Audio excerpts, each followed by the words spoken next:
It is a good day. Good to see you all this morning. I'm speaking by faith, believing there'll be lots on this morning. Don't know who will be on yet, but I got a list of things to do today. My hydrant is still not dug up, and I still got a shovel, an extra one. So whoever feels led of the Lord to come help me dig up this hydrant. No, I got to get it. I do need to get it done. Yeah, it's mostly dug up actually. I've got the hole down to it where I could try to clear the drain without actually taking the hydrant completely out. When I had done all that, added a water line to that water line that went to that hydrant, it was exposed pretty good, and it's gotten pretty cold. It hadn't busted anything yet, so I need to get it done while it's, I think today's maybe the last really nice day for a while. It's acts like it's going to get a little bit colder, and I think today's supposed to be pretty nice. I hope I can get the time to do that. I had to go pick up my new horse, and horse I'm trying anyway.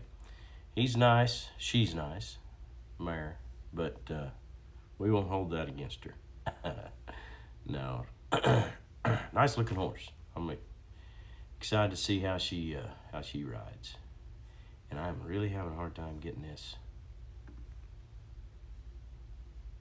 lined out here. I'm stalling a little bit. We'll jump in here in the Word pretty quick. An extra one. All right. Morning, Amber. Good morning. Morning, Andrea. Good morning, Crystal and Tyson. Good morning, Jared.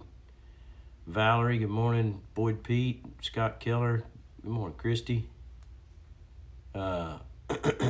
Regina. Good morning, Mom. Morning, Ryan. Morning, Lon.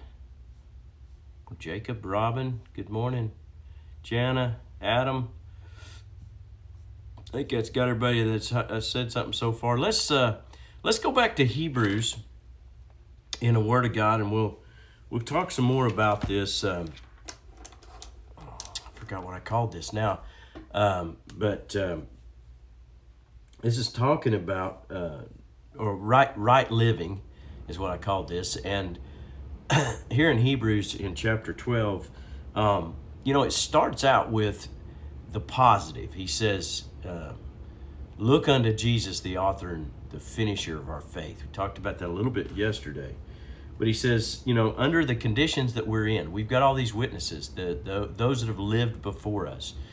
And I addressed, it's not as if they're up there in a cathedral, looking down on us. It's that their lives have been a witness to us, and they've been an example. The history of their life, the remembrance of their life, was that they didn't yet receive what we're getting to live in, but they died in faith. They were trusting God. They see that, and that's the key. It's not that we get to necessarily that end that we're looking for, but that we remain faithful all the way through.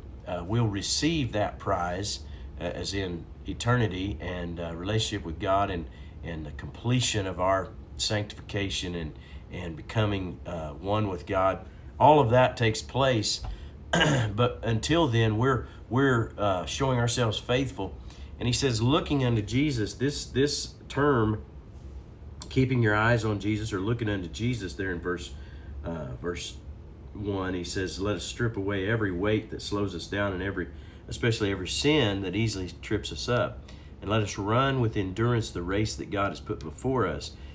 And then verse 2, we do this by looking unto Jesus, or keeping our eyes on Jesus, and the author, or it's here it says the champion who initiates our perfect faith. I love that. He's the author and he's the finisher. He begins it and he finishes it. You know, you've heard the term before. I'm gonna start this fight. You may start this fight, but I'm gonna finish it, or whatever term like that. You know, that's a, you know, Jesus did it, and when he sat down at the right hand of the Father, he said it is finished on the cross. He was saying, look, everything is done.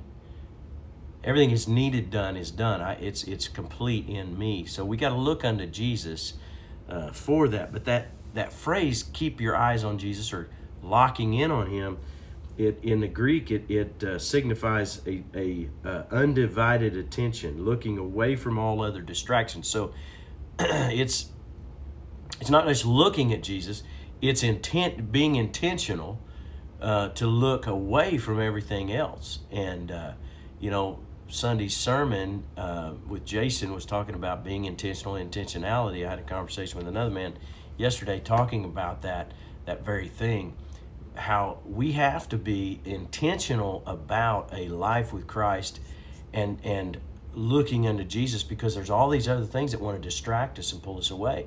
It's real easy to get focused on other things, or be distracted by and drawn away by other things.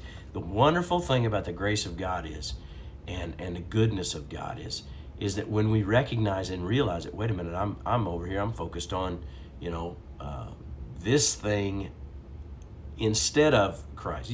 You can have other things in your life, sure, but what's your number one thing? What's your focus on? And locking in on that, it says looking away from other distractions in order to fix one's gaze on one object. You know, that really is the way we succeed in so many things. I mean, think about this. If you're not singularly focused on something, at least when you're doing it, like I'm thinking about our hobbies, like when we rope, or when we are, you know, if I'm playing guitar, if I'm, you know, if you're playing golf, if I'm hunting or whatever, you know, I have to be intentional and focused, giving that my attention for the time period. Well, with a relationship with God, you know, some people, they do it when they go to church, but as soon as they walk out the door, it's like they're looking unto everything else, keeping him in the center of our life all the time, as our central focus. You know, he'll allow us to get everything else done. But keeping our eyes fixed on him, that keeps us out of places of fear. That keeps us out of place of being led by our flesh. And I was reading down through this chapter 12, and at one point it says, you know, don't be ungodly like Esau. Esau and Jacob had an opportunity to, you know, get the father's blessing. They had a birthright. The situation came down to Esau had it, but he gave it up because he was so hungry in his pursuit of satisfying and gratifying his flesh in the moment. He gave up everything else. Now think about this, and I'm not turning over to that. I may do that though for another study. But in the moments that felt like that had to be done, that was the best thing. But what it did is it cost him greatly later on. You know, big part of this chapter is talking about how sometimes we get weary, and there in verse 3 he says, think of all the hostility endured from sinful people, referring to Jesus. He's the one we're looking to as our example, following him. But he says, then you won't become weary and give up when you're struggling. See, I want to make sure that, and this is what the Lord is just, as I'm teaching this, he's just showing this to me, that there's some of you that could be in that place of weariness, and you get in that place where you're not sure if you can make it on, remembering what Jesus did, thinking about him, but making sure that that we realign our life, the grace and the mercy of God gives us that opportunity to do that when we realize, you know what, I got distracted. I got my focus over here on something that it didn't need to be on. I'm going to align myself. I'm going to bring myself back into that place of looking unto Jesus. And I'm not going to be weary because of. Now, I started thinking about a lot of different areas of our life. You know, there can be times where you get weary of maybe a relationship, maybe a job setting, maybe, you know, the period of time of not having enough money, or you know, not having enough time, or not getting to do the things you want to do. And then people will begin to make bad decisions based on that weariness. All of a sudden you've realized, man, you feel like I'm not getting anywhere. I'm not getting where I need to be. Here's what looking unto Jesus, keeping our faith and trust in Him, making sure that we're not making decisions based on those temporal things like our flesh, things that are temporary, things that are subject to change, things that in time will change, but yet we make a rash decision, or we just finally get weary and say, you know what, I just can't do this anymore. I just got it, and making a rash decision. Making sure that sometimes we have to make rash decisions, but they need to be because or while we're in that place of having our eyes on Jesus, fixed on Him, and not while we're off course or distracted by something else. When you start to get weary, what do we do? What should we do? We come back to God. We say, God, you know, you are my strength and you are my life. And you lock your eyes back on Him. Because here's the thing. When we compare the struggles of our life, you know, maybe a season of disappointment, maybe a time where, you know, the feelings just aren't there in your marriage, maybe in the times that you just, you know, it's like, man, I just, you know, this doesn't seem to be changing. I feel like I'm come back to God, ask Him for strength, guide Him, and think about what Jesus endured for you.